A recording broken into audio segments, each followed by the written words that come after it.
se refiere a la cantidad de veces que aplico el algoritmo. En realidad se refiere a si requiere información del punto actual o requiero información de varios puntos anteriores. Y los métodos multipaso, bueno, lo que hacen es, el método monopaso pues requiere solamente información del punto actual o del instante actual, y los métodos multipaso requieren información de pasos o instantes anteriores. Otra clasificación, habíamos comentado, para resolver estas ecuaciones diferenciales ordinarias, es que se pueden clasificar en métodos explícitos y en métodos implícitos. Los métodos explícitos son propiamente los que presentan una, voy a decirlo así, una fórmula, donde lo que yo pretendo calcular está en forma explícita, aparece despejado, voy a decirlo así, aparece en un solo miembro de la ecuación. Y si ustedes recuerdan, les mostraba yo que en esta parte de aquí teníamos esta, yo quiero calcular una nueva aproximación, al valor de la variable dependiente bajo ciertas condiciones de la variable independiente, pero en esa relación matemática, en esa fórmula, no está en función de ella misma, de este valor que yo pretendo calcular, a diferencia de los métodos implícitos, donde está en función de ella misma, ¿sale? Entonces, habíamos trabajado con un primer método, que es el método de Euler. De hecho, prácticamente todos los demás métodos se apoyan en él. Básicamente lo retoman y tratan de mejorar su aproximación a las soluciones. ¿Qué es lo que buscaban realmente con estos métodos? En esa época, bueno, si pueden apreciar por la indumentaria, pues no era de una época muy contemporánea. Entonces, bueno, no contaba con los recursos tecnológicos con los que ustedes cuentan. De todas maneras, si hubiera contado, hubiera tenido problemas, ¿no? Porque ya saben, el internet igual no creo que hubiera sido maravilloso, pero bueno, pero él lo que buscaba, bueno, todos estos personajes, todos estos autores de estos métodos, lo que buscaban es que con operaciones muy sencillas, con operaciones aritméticas, obtuvieran aproximaciones a la solución de una ecuación diferencial bajo ciertas condiciones adicionales, soluciones valores, aproximaciones a los valores de las soluciones particulares. Pero lo que estaban, el problema es que no tenían tanto recurso tecnológico como tenemos ahora. Entonces, todos sus cálculos, bueno, los tenían que hacer. No creo que haya existido la Casio 9100 que anda por ahí. No, ellos tenían recursos menos sofisticados, no celular, con aplicaciones, no tenía nada de eso. Entonces, ¿qué es lo que buscaban? Estaban buscando métodos, procedimientos, con los cuales, sin que tuvieran acceso a mucho recurso tecnológico, ellos pudieron obtener muy buenas aproximaciones a su solución. Y bueno, el primero que comienza con estas propuestas es Euler, pero surgen otros autores que lo que van buscando es cada vez con menos pasos, porque bueno, imagínense, ¿no? Estar haciendo las operaciones, si con calculadora, para algunas personas actualmente se les complican los procesos, los procedimientos. Imagínense una persona sin una calculadora, ¿no? Como la que tienen actualmente ustedes. Entonces, lo que buscaban eran hacer sus cálculos, sus operaciones, quizás a mano, quizás apoyarse con un ábaco, quizás apoyarse con, no sé, con algo, con un instrumento, pero no tan electrónico, ¿no? Entonces, y lo que buscaban es que la aproximación fuera buena, y lo hacían. Entonces, bueno, Euler lo que propuso, si recuerdan lo que habíamos comentado, era un método donde se aproximaba a través de tangentes a los valores de la solución particular para diferentes valores, iba haciéndolo paso a paso para diferentes valores de la variable independiente hasta llegar al valor de la variable independiente que a él le interesaba, pero sin pasar nunca por la solución general. Entonces fue una maravilla esto, porque si ustedes recuerdan su curso de Matemáticas 2, pues creo que tenía su nivel de complejidad, ¿no? Porque había que integrar y bueno, obtener la solución general y después evaluar para llegar a una solución particular.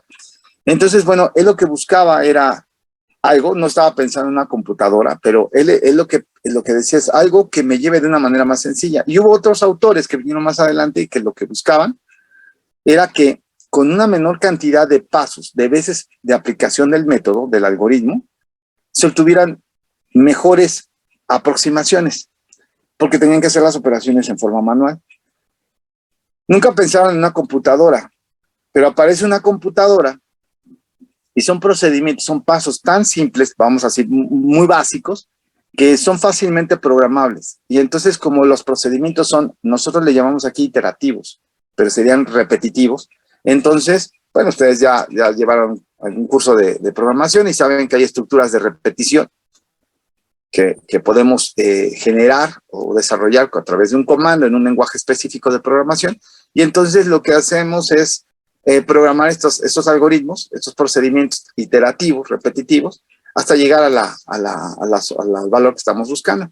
Y eso fue un boom porque, bueno, si alguien no está muy, o bueno, muy poquito, algo metido en la cuestión de programación, pues es una maravilla, resulta una maravilla cuando tenemos un software o una aplicación que ahora ya es más fácil, ¿no? Porque ahora tomamos la fotografía y ya lo resuelve todo.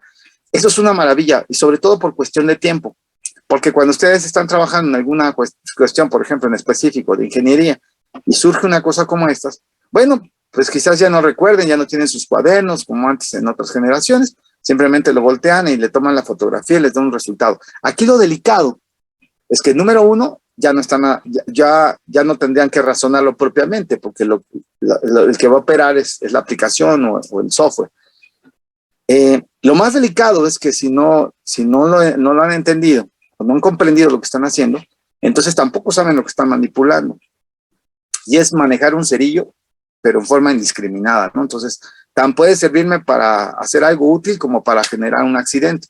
Entonces, aquí la parte importante es que esto, lo único que hace estos equipos, estas aplicaciones, es acelerar, es hacer cálculos a una velocidad que nosotros no podríamos quizás hacerlo a mano. Entonces, lo que hacen ellos es acelerar los cálculos, pero sabiendo siempre qué es lo que estoy haciendo.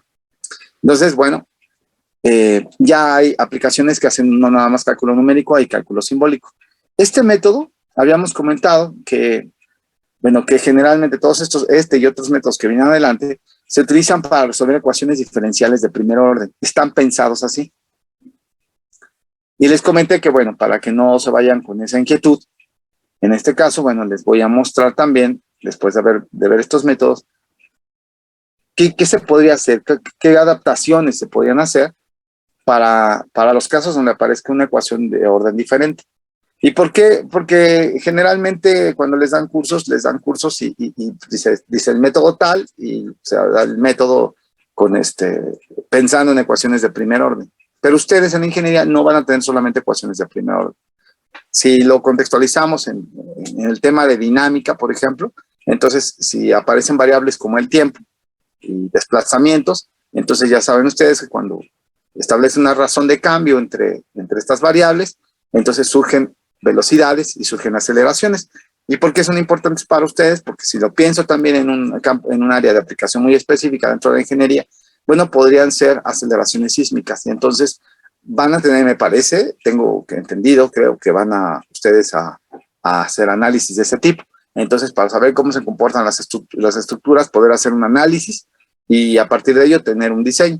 Entonces, este método de las tangentes, esto ya lo habíamos comentado, está clasificado método monopaso, es un método explícito, y bueno, habíamos planteado que lo que hacía es que esta curva que teníamos aquí, nosotros no la vamos a tener, pero si queremos darle una interpretación, queremos analizarlo gráficamente al método, bueno, para ver qué es lo que está haciendo, en realidad se va a ir aproximando a tratar, es como si tratara de posicionarse sobre una curva que en realidad yo no voy a tener, que me representa la solución particular, la gráfica de la solución particular.